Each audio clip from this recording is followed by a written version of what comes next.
Yeah. Oh, that's so cool. That's insane. Wow. To see these little things hatching, words can't even describe how excited everybody is. It's amazing. Our 3 Komodo hatchlings have been in the incubator for around 48 hours post-hatch now. They've been at a really stable temperature and we've kept the humidity nice and high just so that we can allow them to absorb all of the remainder of the yolk, and that umbilicus will start to seal over. But now we're going to transfer them into a larger area, still temperature controlled, in our back of house reptile compound. Do the honours, mate. We'll grab them out. Very cool, very exciting. Very good colour on that thing. Absolutely ridiculous. Hey buddy, you're all right, mate. Hi, bud. So you can see that little section of tissue that's attached to his abdomen.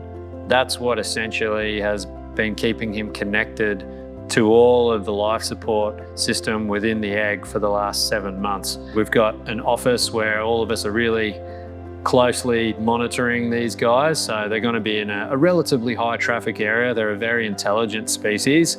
And then within the next week or so, we're going to start offering them food.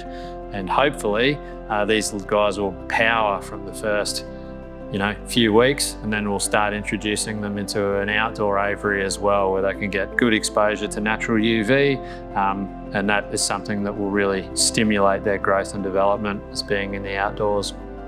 This has been something that is definitely a highlight. Komodo dragon, I mean, just so rewarding to work with the adults. So to see this all come to fruition, the hard work of the team, and to see the offspring and the colours and just, and already the intelligence within that face, the way that they're watching and figuring things out, it's just unreal. I'm over the moon and couldn't be prouder of everyone involved, and past and present within the program. It's just been amazing. So yeah, dream come true really.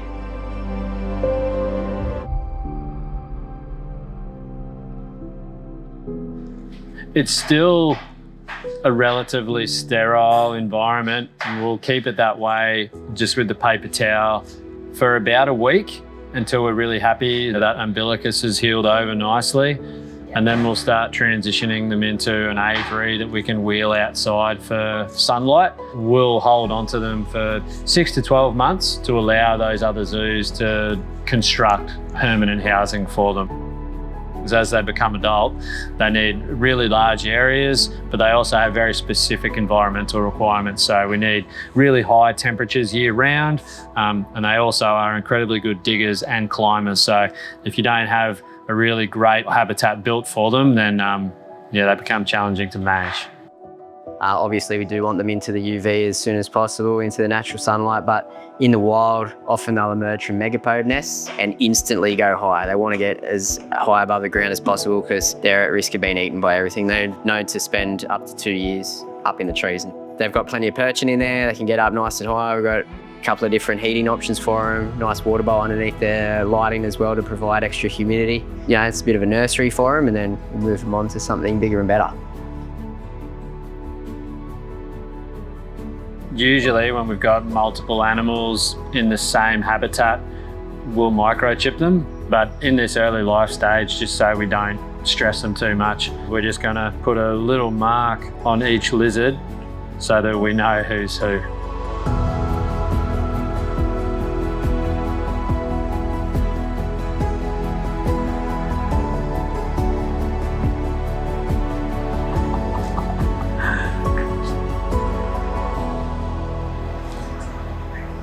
Unbelievable, eh?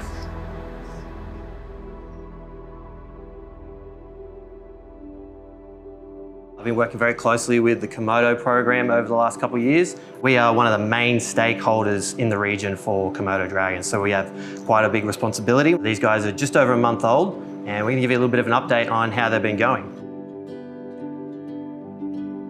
They're developing really well within the habitat with each other.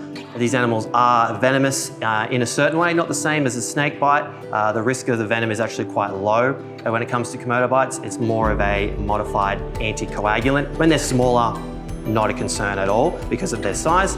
Obviously an adult Komodo, quite a tremendous bite, and the ability to create trauma is really up there. With the babies, these guys are very reluctant to bite. They're very used to people so far, so everything's going really well. So just letting him crawl through our hands. This is a way we don't actually restrain the animal. We just let them sort of crawl through our hands, so then they eventually will hopefully settle, just like that.